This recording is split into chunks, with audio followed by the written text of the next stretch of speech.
There's a test in a few weeks, which is the period in which this continuing resolution ends.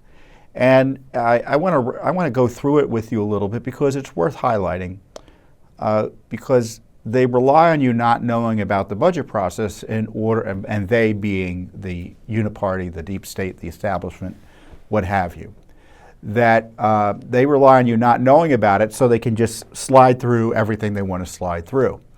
And so the continuing resolution that McCarthy, in my view, wrongly signed on for, essentially fully funded everything that's been happening in Washington with no reform, no restrictions, right?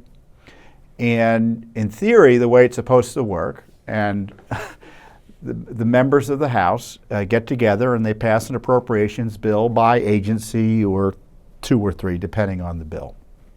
And these appropriations bills, 12 or 13 in total, they similarly get passed by the Senate with their priorities. And if there are policy differences that are funded under law through these appropriation bills, they're supposed to be hammered out with each other.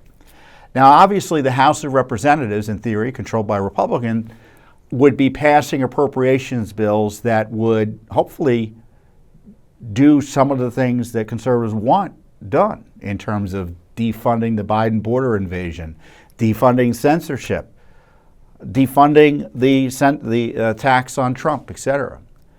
Now, of course, Democrats running the Senate, and frankly, a lot of Republicans don't want to do any of that. So if they can't agree, there's no money. And that goes back to this continuing resolution scheme that the left uses to fund their operations every year, which is our gargantuan spending bills called either continuing resolutions. You've heard omnibuses or minibuses.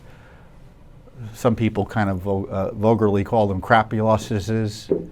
But that's what happens. They just put everything off to the last minute, and they don't give anybody any time. And since no one can agree on anything, they just agree to keep on spending what they spent the previous year, with a little bit extra. So obviously, that's not the conservative way to approach things. Certainly, if you're looking for some reform and a reflection of the policies that the voters have who actually gave the Republicans the majority in the House.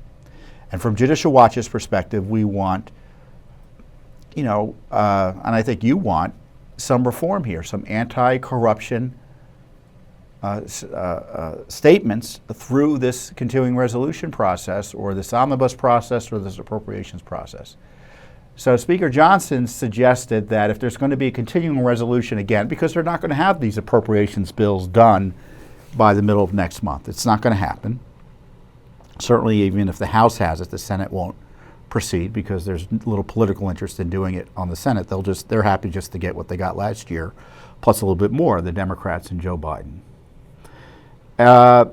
But Speaker Johnson suggested that if there is to be another continuing resolution to give people more time to do what, I'm not sure, but anyway, that there would be some restrictions put in place, right?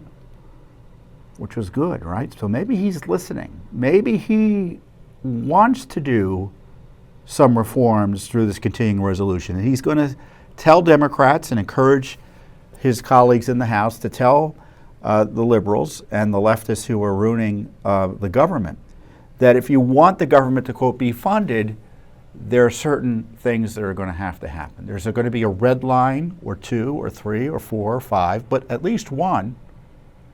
Who knows? Maybe they'll say, if you want more government funding or the government to keep on getting money, we're going to have to secure the border. And we're not going to fund our own destruction by giving the Biden administration money to move millions of illegal aliens into the country.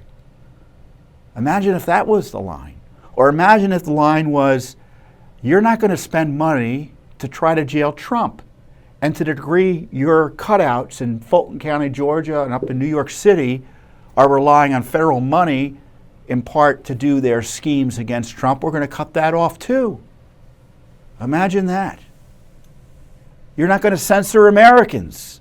Imagine that with federal tax dollars. So the question for Republicans is, and honest conservatives, are they going to do anything? Is there anything that they'd be willing to fight over? And if they and if it doesn't work out the way they want, would they be willing to shut the government down over it?